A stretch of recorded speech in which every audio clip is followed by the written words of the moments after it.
Shalom, Bapak Ibu dan saudara-saudari terkasih. Kembali lagi bersama kami di FLWJ kelas lanjutan dengan tema Anak Manusia yang Datang. Di bab yang keempat, di bagian yang pertama dengan judul Untuk Memanggil Orang-orang Berdosa. Dan pengajaran pada hari ini yang dimana di samping saya sudah ada Ibu Evangelis Novika De Velas. Shalom Bu. Shalom. Halo. Shalom Bapak Ibu semuanya. Dan pengajaran pada hari ini akan dibahas oleh Ibu Evangelis Novika De Velas. Dipersilakan untuk pengajaran pada hari ini. Baik, terima kasih. Bapak Ibu, mari sebelum kita memulai, kita akan bersatu di dalam doa. Bapak, terima kasih pada hari ini Engkau mengumpulkan kami kembali. Kami sungguh rindu untuk mengenal firman-Mu, kami sungguh rindu untuk mengenal Bapa. Berikan kami hikmat, inspirasi Roh Kudus, agar kami dapat mengerti hati-Mu, dan kami dapat mengenal Bapa lebih dalam lagi. Dalam nama Tuhan Yesus Kristus, kami sudah berdoa dan mengucap syukur. Amin. Amin. Bapak Ibu, hari ini kita sampai di bab keempat dengan judul Untuk Memanggil Orang-orang Berdosa.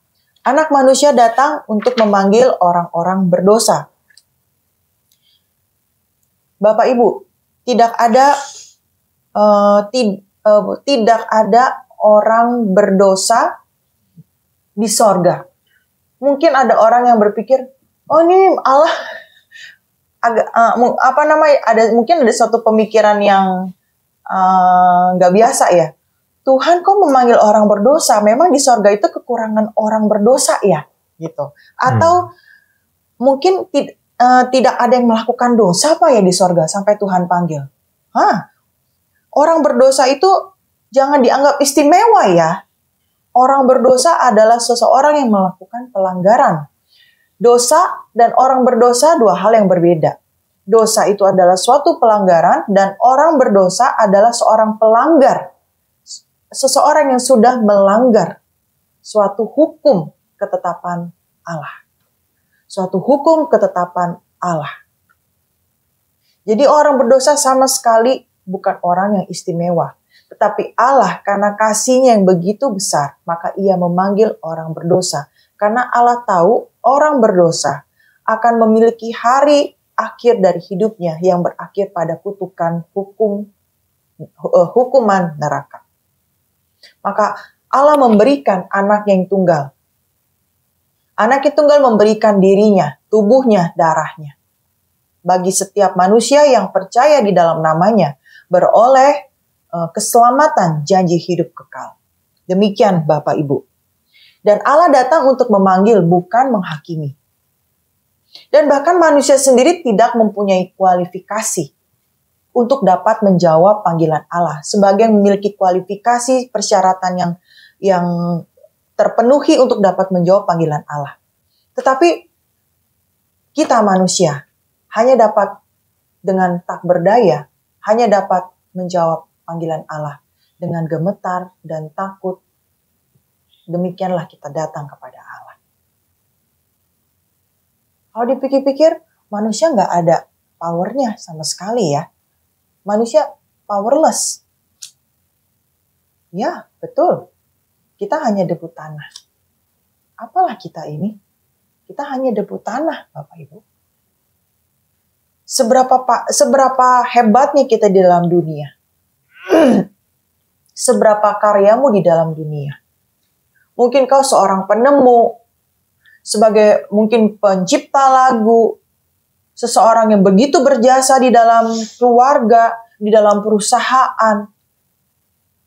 Tapi ketika harinya tiba, engkau dipanggil Tuhan, apa yang tersisa dalam tubuhmu? Hanya tulang dan berakhir kepada debu. Itulah kita. Jadi apa kebanggaan kita? Tidak ada, Bapak Ibu. Kita yang tidak memiliki kebanggaan apapun. Tapi ketika Tuhan memanggil kita, yang harus kita lakukan adalah kita hanya perlu menjawab panggilan Tuhan.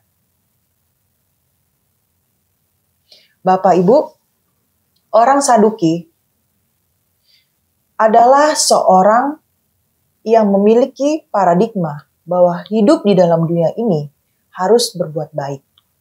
Dan itulah Firdaus bagi orang Saduki.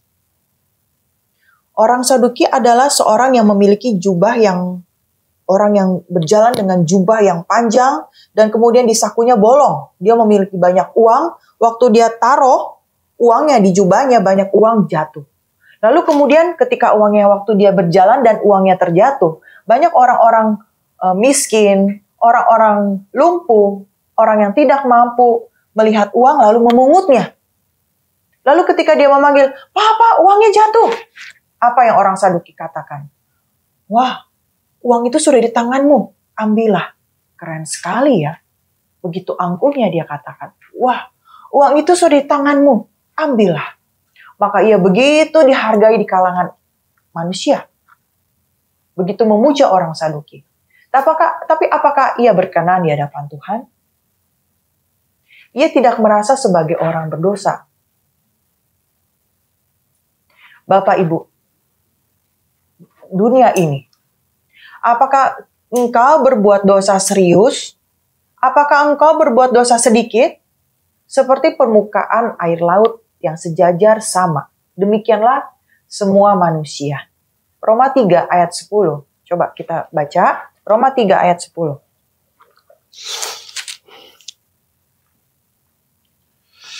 Seperti ada tertulis, tidak ada yang benar, seorang pun tidak. Tidak ada yang benar, seorang pun tidak. Apakah ia melakukan dosa serius? Dosanya nggak terlalu serius, tetapi semua sama. Tuhan katakan semua sama. Semuanya berdosa. Ada yang menganggap di dalam dunia ini dibagi jadi dua kategori orang. Ada orang berdosa dan orang benar. Tapi sebenarnya itu tidak sama sekali seperti itu Bapak Ibu. Semuanya sama. Seperti Roma katakan semua sama. Tidak ada yang benar, semuanya telah kehilangan kemuliaan Allah. Tapi siapa yang percaya di bawah nama Anak Tunggal Allah, dialah yang dibenarkan.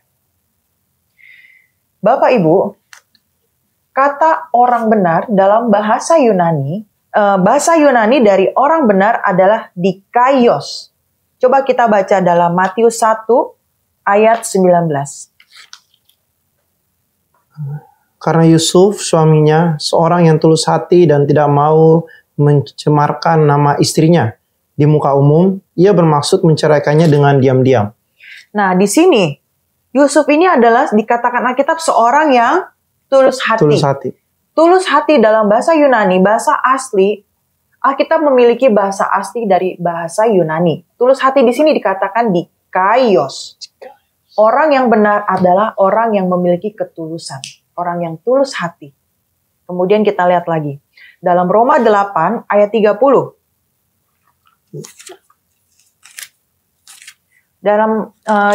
Di Matius 1 dikaios sebagai seorang orang benar. Tapi kalau kalau Roma 8 ayat 30 ini dalam bentuk kata kerja verb, dikatakan dari bahasa asli Yunaninya itu dikaio, dibenarkan. Ya, kita lihat coba Roma 8 ayat 30. Dan mereka yang ditentukannya dari semula, mereka itu juga dipanggilnya, dan mereka yang dipanggilnya, mereka itu juga dibenarkannya, dan mereka yang dibenarkannya, mereka itu juga dimuliakannya. Nah ini, dan mereka yang dipanggilnya, mereka itu juga dibenarkannya, dan mereka yang dibenarkannya, ini adalah dari kata dasar dikaio, dibenarkan. Artinya mereka dinyatakan benar. Kenapa mereka dinyatakan benar? Oleh karena mereka dipanggil. Oleh karena mereka bersandar pada bakti Yesus, bersandar pada darah Yesus, maka mereka menjadi yang dibenarkan. Jadi seseorang menjadi orang benar bukan karena usahanya atau dia memang dari awalnya sebagai orang benar, bukan. Karena dia dinyatakan benar. Siapa yang menyatakan dia benar? Firmanlah yang menyatakan dia benar. Karena firman itu seperti dia memiliki pribadi dan masuk ke dalam sumsum kita, sumsum hati kita, tulang kita, memisahkan sumsum dan tulang. Dia melihat kedalaman hati setiap manusia. Dan kalau manusia itu memiliki hati yang tulus, dia mengasihi Tuhan, dia bersandar pada darah Yesus, maka dia dinyatakan benar. Demikianlah orang berdosa yang kemudian dinyatakan benar. Tapi pada hakikatnya semua manusia adalah orang berdosa. Dan itulah yang Tuhan hendaki kita untuk kita akui. Siapapun itu. Tuhan tidak memandang kamu punya jabatan apa di dalam dunia. Kamu punya apa di dalam dunia. Kamu siapa di dalam dunia. Tuhan tidak memandang itu Bapak Ibu. Sama sekali. Apakah engkau memiliki bisnis yang begitu hebat, yang luar biasa, sehingga Tuhan berada di sampingmu? Coba kita baca. Lukas 12 ayat 13 sampai 14. Orang kaya yang bodoh. Seorang dari orang banyak itu berkata kepada Yesus, "Guru, katakanlah kepada saudaraku supaya ia berbagi warisannya dengan aku." Tapi Yesus berkata kepadanya, "Saudara, siapakah yang telah mengangkat aku menjadi hakim atau pengantara atas kamu?" Nah, apa yang Yesus katakan? Coba sekali lagi Pus, yang tegas, besar suaranya.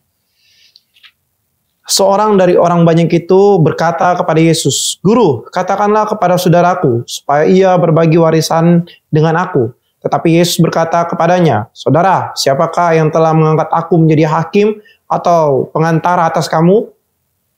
Jadi ada pertikaian orang yang berbagi warisan. Lalu orang itu berusaha menyeret Yesus dalam kasusnya. Apakah Yesus mau berada di samping orang itu? Dia bilang, "Siapa yang suruh aku jadi berada di sampingmu untuk mengatur masalah engkau dan saudaramu tentang warisanmu?" Yesus tidak berada di samping orang-orang bisnis, orang yang berbagi warisan, berbagi keuntungan. Tidak, Bapak Ibu. Tapi dia mencari dan dia memanggil orang-orang berdosa. Kita baca Yehezkiel 33 ayat 11. "Katakanlah kepada mereka, demi aku yang hidup, demikianlah firman Tuhan Allah. Aku tidak berkenan kepada kematian orang fasik, melainkan aku berkenan kepada pertobatan orang fasik itu dari kelakuannya supaya ia hidup. Bertobatlah, bertobatlah dari hidupmu yang jahat itu. Mengapakah kamu akan mati, hai kamu Israel?" Jadi apa yang Allah kehendaki Bapak Ibu? Suatu pertobatan dari orang-orang fasik. Allah menghendaki pertobatan. Dalam kekristenan tidak lepas dari yang namanya pertobatan. Karena Allah datang untuk mencari orang yang mengakui diri sebagai orang berdosa. Jika kita datang kepada Tuhan, kita mengakui sebagai orang berdosa, kita akan menemukan Tuhan. Tapi kalau kita merasa diri sebagai orang benar, kita tidak akan pernah menemukan Tuhan. Walaupun kita membaca sedemikian banyak ayat, kita datang ke gereja beribuan kali, tapi kita tidak pernah mengakui saya orang berdosa. Kamu tidak akan pernah menemukan Tuhan. Saya dengan tegas katakan ini. Begitu banyak orang di dalam gereja, bergereja, melayani, aktif. Tapi dia merasa adalah orang benar. Jika kehidupan iman yang seperti itu yang dipertahankan, cepat lambat laun, dia akan mulai goyah. Begitu badai datang, terpaan datang, dia akan mulai goyah. Mengapa? Karena tidak ada pertobatan dalam hatinya. Aku udah benar kok. Benar. Begitu dicerca orang, dianiaya, dijanjikan ini, iming-iming dunia, dia akan goyah. Karena dia merasa benar. Tidak ada tidak ada connect kepada Tuhan. Orang benar, apakah Tuhan mencari orang benar? Tidak. Bagaimana seseorang yang udah merasa dirinya benar terus dapat kebenaran Allah? Datang ke hadirat Tuhan membawa kebenaran dirinya. Kamu tidak akan menemukan kebenaran Tuhan. Orang-orang seperti itu ciri-cirinya adalah orang yang selalu mendengar firman, hilang. Masuk kuping kanan, keluar kuping kiri, masuk kuping kanan, keluar kuping kiri. Karena sudah ada kebenaran. Sudah membawa suatu kebenaran. Begitu mendapat kebenaran Tuhan, susah, udah memegang kebenaran dirinya. Tapi seseorang yang merasa, Tuhan, aku orang berdosa. Dan mau diisi oleh kebenaran firman Tuhan, roh jiwanya akan meluap dengan sukacita Allah. Dalam firman ini ada sukacita Allah, damai sejahtera Allah. Dan itu penuh di dalam dirinya. Wah, apapun badai, apapun pencobaan, mungkin ada beban, mungkin ada masalah yang akan dihadapi, tapi dia akan tetap goyah. Tidak akan mudah goyah. Demikian Bapak Ibu. Tuhan menghendaki kita untuk mengakui bahwa Tuhan, di hadapan Tuhan, Tuhan, aku orang berdosa. Selamatkanlah aku orang berdosa ini Tuhan. Bapak Ibu, kalau saja saya sebutkan ini suatu pernyataan dari buku Pak Kim katakan gini, kalau saja Allah tidak memandang orang-orang berdosa, Ia tentunya akan membinasakan mereka. Namun karena itu bukanlah keinginannya, maka Ia mendekati mereka dalam daging. Kalau saja Allah tidak memandang orang-orang berdosa, Ia tentunya akan membinasakan mereka. Namun karena itu bukanlah keinginannya, maka Ia mendekati mereka dalam daging. Jadi Bapak Ibu, kalau Tuhan modelnya seperti manusia yang suka menghakimi, kamu orang berdosa, kamu udah gak ada jalan keluar, udahlah. Tapi Tuhan tidak memandang orang berdosa. Dan Dia terus berusaha mendekati manusia, memanggil manusia. Yeska tadi kita sudah sama-sama baca, Tuhan katakan Ia menghendaki suatu pertobatan. Pertobatan. Itulah yang Allah kehendaki bagi kita. Dan tugas kita apa sih sebenarnya? Kita cuma cukup menjawab, ya Tuhan, aku orang berdosa. Maka seperti Sakeus, dia mengakui, aku pemungut cukai, aku telah memeras banyak orang miskin Tuhan. Kemudian dia berusaha naik ke pohon, dia mencari-cari Tuhan, dan Tuhan memanggil Sakeus. Sakeus! Dan Tuhan menemukan Sakeus. Apakah sekarang ini kita bersuruh kepada Tuhan? Tuhan, aku orang berdosa. Maka Ia akan datang kepada kita, Bapak Ibu. Itulah yang kita semua, yang Tuhan harapkan dan kita semua perlu melakukan dalam kehidupan iman kita. Kehidupan kita, saya katakan saya orang percaya, kita harus melakukan. Kita harus menyatakan suatu pertobatan di hadapan Tuhan. Hari ini, apakah ada jiwa baru, ataukah semua yang sudah lama bergereja? Ingat,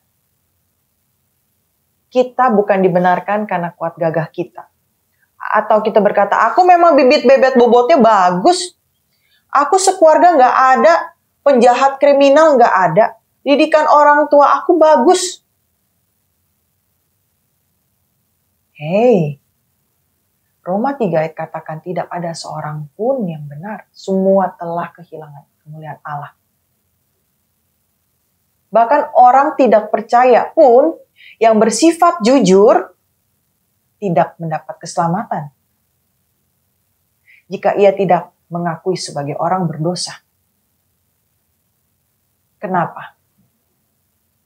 Karena dosa yang sudah mendarah daging dari asal yaitu Adam dan Hawa itu sudah menjalar ke seluruh umat manusia.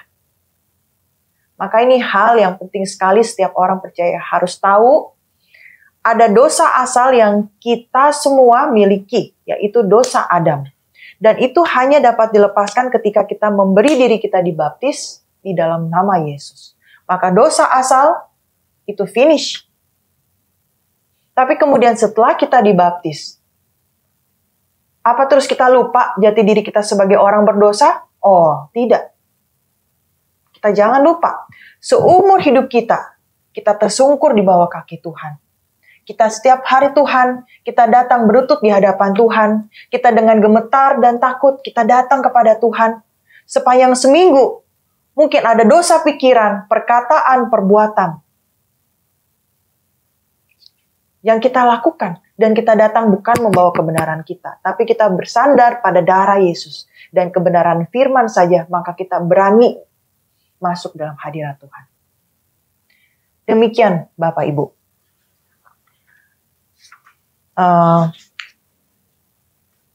Terakhir, pertobatan adalah iman yang pertama untuk menerima Tuhan yang datang ke dunia mencari orang berdosa.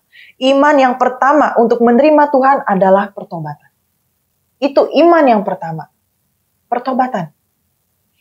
Kemudian karena itu semua 66 kitab di dalam Alkitab menganjurkan pertobatan. Semua Alkitab dari Kejadian sampai Wahyu, semuanya akan menggiring setiap manusia untuk mengakui sebagai orang berdosa. Itu merupakan persamaan umum bagi mereka yang mengenal Tuhan, baik pada masa lalu maupun pada masa kini. Kata pertama dari para penginjil adalah juga bertobatlah. Yohanes Pembaptis sebagai nabi terakhir, apa yang ia serukan? Bertobatlah. Petrus, dia katakan bertobatlah, Kisah Rasul 2 ayat 38. Dan itu juga adalah suara anak manusia yang memanggil orang-orang berdosa. Bertobatlah. Maka kita harus mengakui. Bahkan akan lebih jauh lebih baik bagi orang-orang Farisi. Orang-orang yang merasa dirinya benar, yang merasa sudah menjalankan kehidupan yang sempurna, yang baik, yang berdermawan, untuk mengatakan di hadapan Tuhan, aku adalah seorang berdosa yang malang dan menyedihkan. Aku tidak mempunyai kebenaran sama sekali. Jika Engkau Tuhan tidak menemui aku ini tanpa harapan. Tuhan, Engkau yang bertemu aku setiap hari, angkatlah beban-bebanku setiap hari. Hapuskanlah dosa-dosaku setiap hari. Karuniakanlah anugerah-Mu kepadaku setiap hari. Aku bersandar padamu, aku bertobat dan memohon pengampunan-Mu. Jika hal ini kita lakukan, tentunya siapapun akan mengalami kasih anugerah daripada Tuhan. Dan mendapat janji keselamatan. Dan ia juga dapat memberikan suatu kesaksian yang hidup karena ada perjumpaan dengan Tuhan. Demikian firman pada hari ini kiranya dapat menjadi berkat bagi roh jiwa Bapak Ibu sekalian. Terima kasih, kiranya Tuhan Yesus beserta kita, Immanuel, Sarange. Sarange, oke. Terima kasih Ibu Evangelis Novika Rivelas atas sama-sama. pengajarannya. Sungguh bagaimana ya, sungguh menyentuh hati kita banget bahwa kita adalah yang telah menerima panggilan dari Yesus sendiri bahwa kita adalah orang-orang berdosa ya. Ya. Sungguh terharu sih untuk mendengar pengajaran ini sebenarnya. Kita harus mengingat kembali bagaimana kita dipanggil kayaknya. Ya. Bagaimana kita dipanggil sebagai orang yang berdosa. Bahwa tidak ada satupun orang yang benar kayaknya di hadapan Allah gitu ya. Waktu kita dipanggil, pasti pada saat itu seseorang yang Tuhan memanggil, panggilan Tuhan itu secara universal, umum. Panggilan Tuhan itu umum pada semua orang. Tetapi ketika Tuhan memanggil orang tersebut dapat merasa dia dipanggil Tuhan ketika di dalam dirinya ada suatu pertobatan. Oh, jadi dipanggilnya itu ketika dia menerima panggilan itu di dalam dirinya harus ada pertobatan. Pasti ada pertobatan. Oh, pasti ada suatu pertobatan. Dia pasti sudah merasa, Tuhan, aku ini orang berdosa. Aku mau mencari Tuhan. Mana ya Tuhan, di mana? Aku ingin mengenal Tuhan. Aku ingin mendapat hidup kekal. Aku bagaimana ya? Aku ini berdosa. Aku bagaimana hidupku nanti? Kalau dia memiliki hati yang seperti itu, pasti dia akan mendengar panggilan Tuhan. Berarti seperti Zakheus tadi ya? Iya. Yang menyadari bahwa, oh saya ini pemungut cukai. Iya. Maka dia berusaha mencari gitu ya. Harusnya orang Kristen seperti itu. Dia yang benar-benar menyadari, wah saya sebenarnya adalah orang yang berdosa. Maka dia mempunyai kerinduan untuk mencari. Iya. Jadi dia harus mencari dulu, maksudnya dia menyadari orang berdosa dan dia ingin mencari Tuhan dengan panggilannya. Betul, betul. Orang Kristen sejati adalah memulai iman pertama dengan pertobatan. Ya. Dan kemudian dia mencari Tuhan. Ya. Yang berusaha dengan sungguh-sungguh untuk mencari Tuhan. Pasti ketemu. Mata air itu pasti dia ketemu. Seperti rusa yang rindu seperti rusa yang haus rindu aliran sungai. Ketemu kan? Iya. Demikian juga roh jiwa kita yang begitu haus, kita rindu akan Tuhan, kita akan ketemu. Jadi kalau ditanya-tanya panggilan kita ketemu Tuhan itu seperti apa nih? Kalau disaksikan. Seperti apa panggilan kita di hadapan Tuhan? Kayaknya itu kalau orang yang mempunyai panggilan, ternyata dia akan mempunyai kesaksian itu yang tadi Ibu Evangelis Taufika sampaikan ya. Ya. Kesaksian apa tadi? Kesaksian kehidupan ya? Kesaksian hidup. Kesaksian hidup gitu. Kesaksian hidup bahwa dia sebenarnya menerima hidup dari pertobatan itu sebenarnya. Betul. Jadi saya jadi bersaksi sedikit nih. Ya, nggak apa-apa. Jadi kalau saya sekeluarga saya sendiri sudah Kristen dari kecil. Tapi tadi saya termasuk kategori orang yang sudah Kristen, mungkin juga orang yang cukup jujur.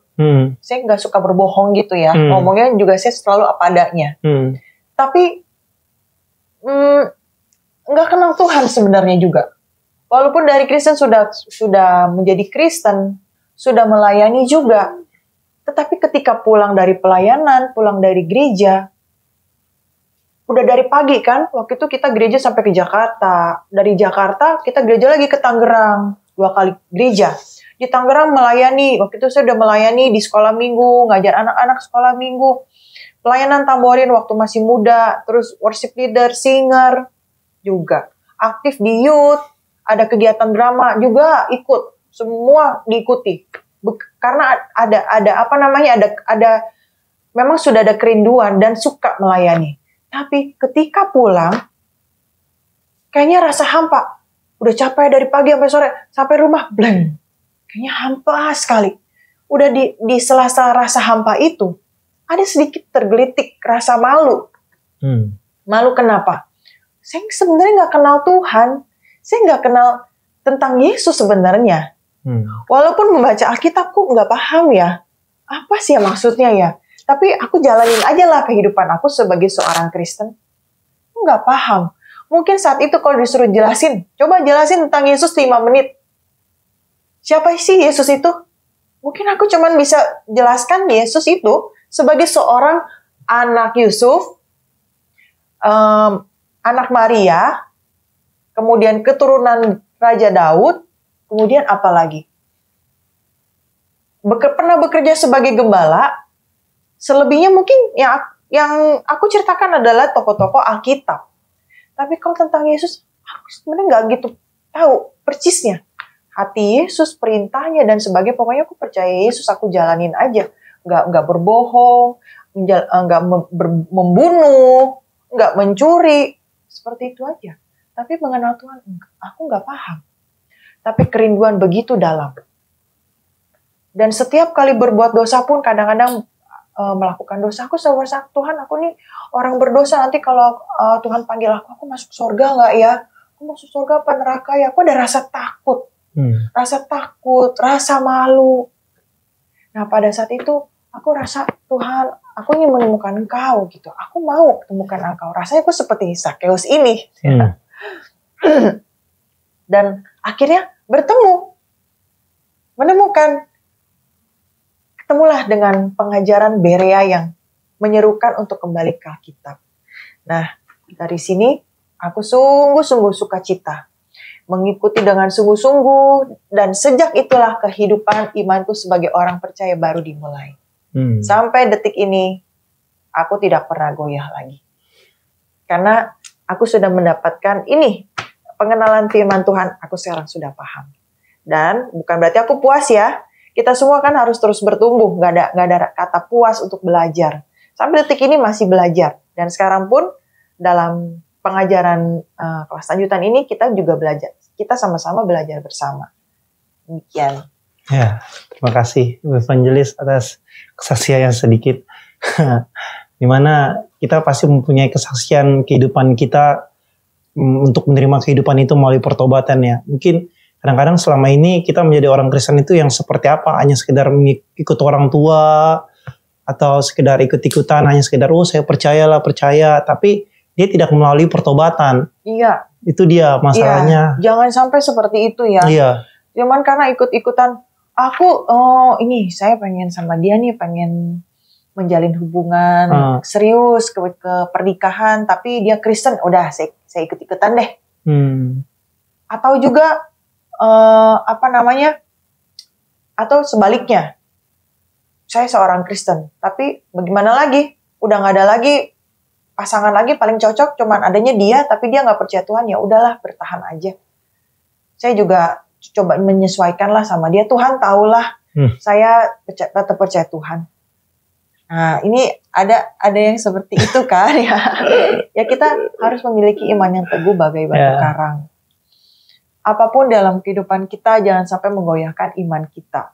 Apakah usaha kita, bisnis kita, pasangan kita, tapi iman kita kepada Tuhan Yesus seharusnya tidak pernah goyah. Ya. Betul. Dan saya kira Bapak Ibu sekalian yang sampai detik ini masih belajar dengan setia, seharusnya kita memiliki pemikiran yang sama. Ya. Nah, benar. Pertobatan itu sebagai awal mula kita sebagai orang Kristen kayaknya. Kalau nggak ada pertobatan, mungkin akan seterusnya di pertengahan akan mulai terjadinya kekacauan kalau tidak didasari dengan pertobatan. Jadi pertobatan itu sebagai dasar kehidupan iman kita sebenarnya ya. Iya. Maka kalau kita emang dasarnya sudah pertobatan, apa yang kita jalani pun kita bersandar terus melalui pertobatan itu supaya tetap kehidupan iman kita. Iya. Iman pertama kita adalah kita memulai kehidupan iman kita dengan bertobat. Ya. Dasar iman kita adalah pertobatan bersandar pada darah Yesus. Ya, bersandar pada darah Yesus. Kayak tadi yang di awal, kerajaan sorga bukan butuh orang berdosa. Iya. Itu benar-benar. Tuhan Yesus memanggil-manggil ya. Emang gak ada orang berdosa nih gitu kan. Dipikir orang berdosa istimewa kali ya. Iya, istimewa. Malahan Tuhan Yesus sebenarnya gak butuh orang berdosa kalau mau. Iya, justru Tuhan begitu besar kasihnya, belas kasihannya atas manusia yang berdosa ini. Maka dia memanggil supaya kita mendapat keselamatan. Iya, betul. Di situ tuh. Sangat unik di kata-kata situ. Iya ya, sebenarnya kan di sorga juga gak perlu orang berdosa, ngapain? Malahan dia sangat jijik kalau memandang orang berdosa. Tapi karena belas kasihan Tuhan, karena kasih karunia-Nya, bahkan dia Allah pun dia merendahkan diri. Ya. Menggunakan. Betul. Jadi gini, Filipus. Ya. Atas dosa, Tuhan tidak mengampuni, dosa itu sendiri Tuhan gak ampuni. Makanya siapapun yang masih berada di bawah dosa, sampai kapanpun dia akan masuk dalam hukuman api kekal. Tapi Tuhan mengampuni seorang berdosa yang mengakui di hadapan Tuhan dan bersandar pada darah Yesus dan berpindah ke dalam Yesus. Tapi kalau masih berada di bawah dosa sampai kapanpun Tuhan gak ampuni. Tapi Tuhan menghendaki mereka yang pindah ke dalam Yesus. Ya. Artinya memiliki iman di dalam Yesus. Oke. Berarti itu juga disebut sebagai orang yang dibenarkan gak sih? Iya, dinyatakan benar. Dibenarkan ya. Bukan menjadi orang benar nih setelah percaya Yesus. Hidup saya udah benar. Apa yang saya lakukan udah benar. Tetapi kita adalah orang yang dibenarkan. Kita juga sudah baca di Roma 3 ayat 10 ya. Tidak ada satupun yang benar. Walaupun dosa kita kayak apapun. Mungkin ada yang melakukan yang besar, ada yang kecil. Tapi tetap di mata Allah sama. Iya. Tidak ada yang beda sebenarnya. Allah tetap memandang manusia sebagai orang yang berdosa. Iya. Dan kita harus masuk ke dalam Yesus sebagai orang yang dibenarkan melalui pertobatan ya. Iya. Gitu. Jadi kita harus dibenarkan. Maka ini dosa asal yang tadi sudah disampaikan oleh Ibu Evangelis Novika. Ini dosa asal yang dimana yang akan dibuang ke lautan api. Jadi walaupun ini hal yang serius sebenarnya ini hal yang serius. Iya. Hal yang sungguh-sungguh serius dan kita semua harus sikapi. Karena hal ini menentukan akhir hidup kita, hidup dan matinya kita. Apakah hidup kita berakhir pada kerajaan Allah yang mulia, atau kita berakhir pada api neraka? Ini sangat penting, Bapak Ibu. Sangat penting sekali sebenarnya. Karena dosa ini ada di dalam roh ya. Karena ini bersifat kekal ini. Ini bukan sesuatu yang, wah karena dosa itu tidak kelihatan, jadi kita menganggap biasa saja. Padahal ini benar-benar sangat serius sebenarnya. Mungkin saat ini kita belum melihat atau belum bisa merasakan. Tetapi ini benar-benar suatu kenyataan. Yang tidak bisa dianggap remeh gitu. Mungkin selama ini, wah hidup kita emang seolah-olah baik-baik saja. Padahal kita tidak tahu kondisi roh jiwa kita sebenarnya seperti apa. Maka sebagai yang sudah mendengar pengajaran ini, untuk memanggil orang-orang yang berdosa, kita harus tahu dan mengingat kembali sebenarnya. Kita jangan puas, oh saya sudah menjadi orang percaya, jadi saya selesai begitu saja. Tapi kita harus mengingat jati diri kita sebenarnya. Maka orang sudah suka lupa di bagian situ, bahwa dulu saya adalah orang yang berdosa. Gitu. Jadi kita harus mengingat kembali, bahwa kita adalah orang yang berdosa. Kalau dia tidak mengingat bahwa dia adalah orang berdosa, mungkin dia akan mengabaikan pertobatan itu. Kadang-kadang ada nggak sih orang yang bisa melupakan pertobatan itu? Bu Evangelis? Bisa, jika dia dalam hidup itu bisa ya, segala sesuatu masih mungkin kalau seseorang masih hidup, bisa berubah, itu segala sesuatu selalu ada kemungkinan. Ada kemungkinan ya.